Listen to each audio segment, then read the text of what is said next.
Hello, welcome back to DrummerConnection.com, and today we're going to discuss something that I get asked a lot by my students for different lessons, and basically that's when it comes to playing your drums, creating a drum part, what do you play? How do you create that part if you're not simply copying something else? And to be honest with you, that's a great question. It's kind of difficult to answer, but I'm going to attempt today to share with you how I approach this topic.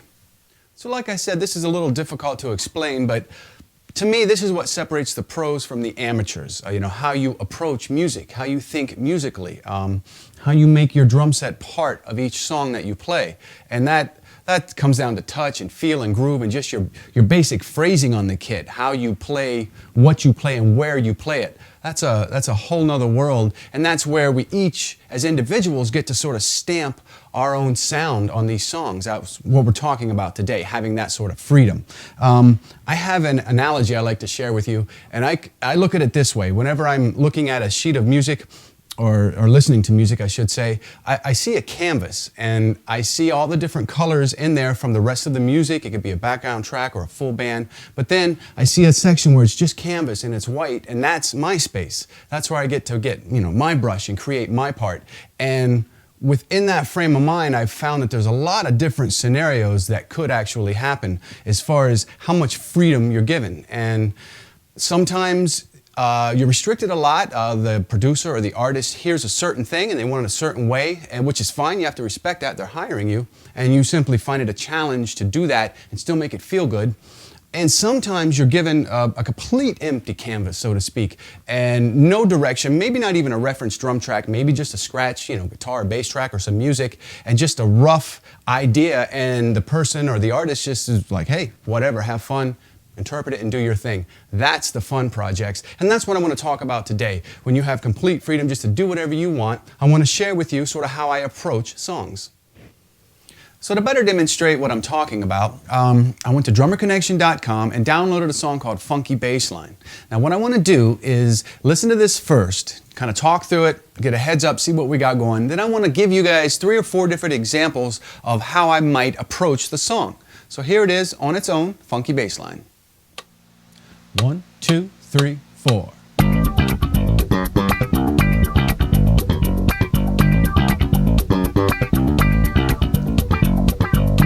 Okay, so basically it's a 2-bar pattern with these little pushes that the bass is playing. Nice funky guitar in the background, got a shaker going.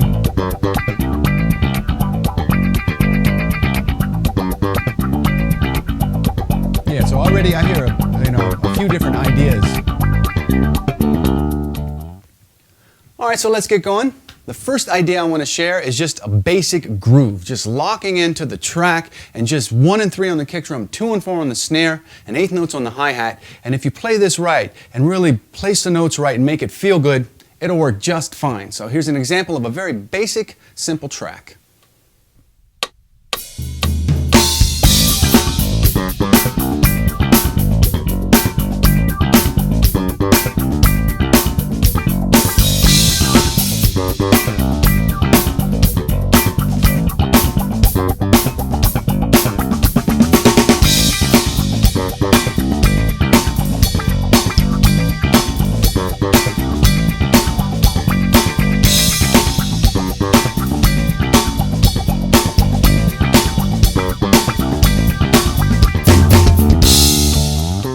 So as you can see, basic 2 and 4, just locking it down really works good. Makes the music feel good. So say the producer wants something different, a little more. Say you feel like playing a little more, getting a little busy, a little more creative.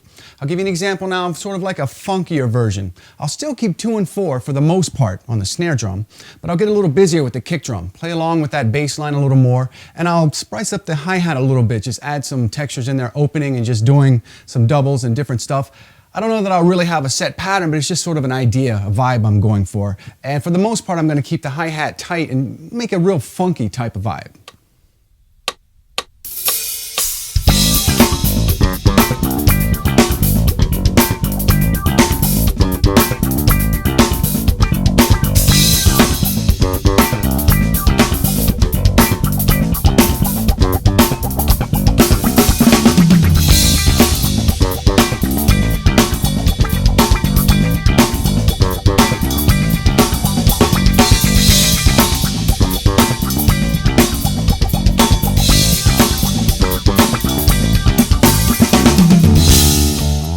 want to try a different approach, more what I call sort of a funk rock approach. I'm going to open the hi-hat, play more aggressive, play more straight eighth note on the hi-hat instead of coloring it up with all the doubles and stuff. It's not going to be as slick and as smooth. Again, more aggressive. I'm going to break up the snare pattern a little bit and the kick drum as well. So here's a version of more of a rock funk.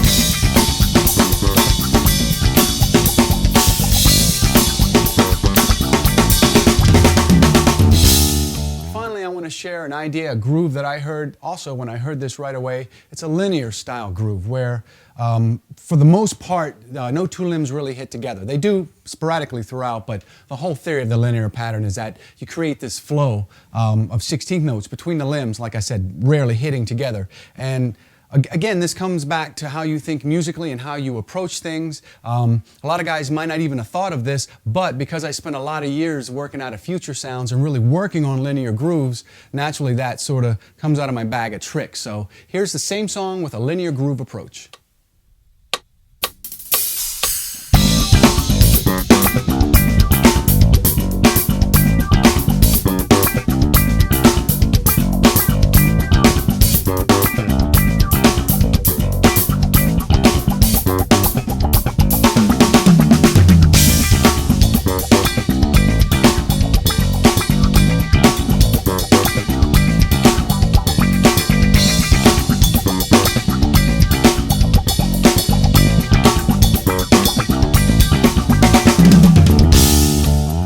There's 4 different ideas for the same section of a song. They pretty much color the song completely different and really give it a different vibe from take to take.